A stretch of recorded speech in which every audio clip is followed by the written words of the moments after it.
भाई दुनिया में बड़े से बड़े डर हैं। किसी को शेर से डर लगता है, किसी को भूत से, तो किसी को हाइट से।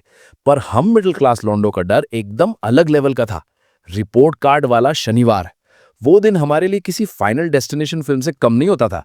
दिन की शुरुआत ही ऐसी होती थी जैसे सुबह सुबह यमराज ने अलार्म बजाया हो। मम्मी जब सुबह उठती थी ना, तो उनकी आवाज में वो रोज वाली ममता नहीं, बल्कि एक अजीब सा ट्रिब्यूट होता था। जैसे वो कह रही हो, बेटा जी भर के नाश्ता कर ले, पता नहीं रात को खाने लायक बचेगा या नहीं। पापा का अखबार पढ़ने का स्टाइल बदल जाता था।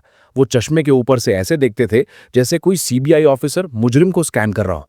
हम चुपचाप आलू पराठा ठूस रहे होते थे, पर गला इतना सूखा होता था कि हर निवाला फंस जाता था। दिमाग में सिर्फ एक ही कैलकुलेशन चलती थी, अगर मैथ्स में 33 मिल गए और साइंस में 35 तो शायद ये हफ्ता निकल जाए। पर दिल जानता था कि साइंस वाली मिस ने तो मेरी कुंडली पहले ही बिगाड़ रखी है। स्कूल पहुंचते ही माहौल ऐसा होता था जैसे किसी फ्यूनरल की तैयारी हो रही हो। वो जो स्कूल का मेन गेट था ना, वो गेट नहीं, जहन्नम का दरवाजा लगता था। क्लास में घुसते ही देखा तो हर कोई अपनी सीट पे ऐसे बैठा है जैसे किसी कोर्ट में पेशी हो। वो टॉपर लौंडिया जिनके 98% आते थे, वो भी रो रही होती थी, यार मेरा एक मार्क कट गया। उन्हें देख के इतना गुस्सा आता था कि मन करता था कि वही रिपोर्ट कार्ड उनके मुंह पे मार के बोलूं, बहन यहाँ हम पास फेल के बॉर्डर पे लाइन ऑफ कंट्रोल पे खड़े हैं और तुझे 1 मार्क की पड़ी है।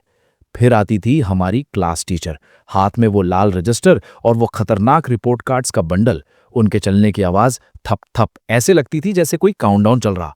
जब वो रजिस्टर खोलती थी तो क्लास का टेम्परेचर 0 डिग्री पहुंच जाता था। एक एक करके नाम पुकारे जाते। जब किसी बैक बेंचर का नाम आता और वो रोने वाली शक्ल लेके बाहर जाता, तो पीछे हम सब ओम शांति बोल रहे होते थे। फिर आई मेरी बारी। नाम पुकारा गया, रोल नंबर 21, बेटा इधर आओ। वो 10 कदम जो मैंने टीचर की टेबल तक चलने में लगाए, उसमें मुझे अपनी पूरी जिंदगी एक फ्लैश में दिख गई। वो क्लास में दोस्तों के साथ टिफिन चोरी करना, वो पीटी पीरियड में बंक मारना, वो वॉशरूम के पीछे छुप के गप्पे मारना, सबका हिसाब आज होने वाला था।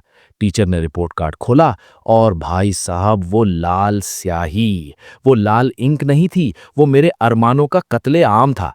मैथ्स में 34, साइंस में 32 ग्रेस मार्क्स के साथ, और इंग्लिश में थोड़ा थोड़ा इज्जत बच गई थी। टीचर ने एक ऐसी नजर दी जैसे कह रही हो, बेटा तेरी किस्मत तो ऊपर वाला ही मालिक है। मैंने वो रिपोर्ट कार्ड ऐसे पकड़ा जैसे कोई बॉम्ब पकड़ा हो जो कभी भी फट सकता है। घर लौटने का रास्ता, ओ हो, वो दुनिया का सबसे लंबा रास्ता होता था।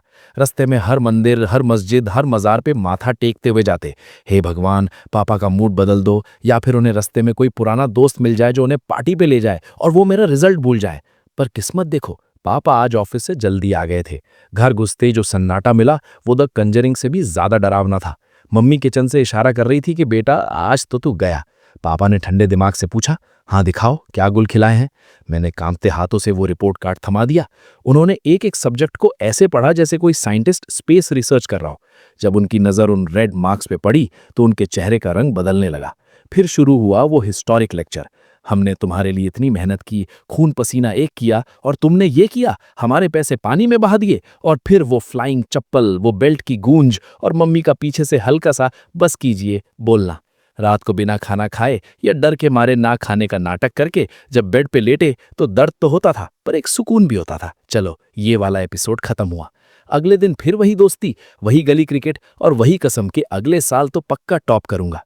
वो रिपोर्ट कार्ड वाला दिन हमें बताता था कि हार जीत तो चलती रहेगी, पर वो पिटाई और वो डर ही हमें असली इंसान बनाता था।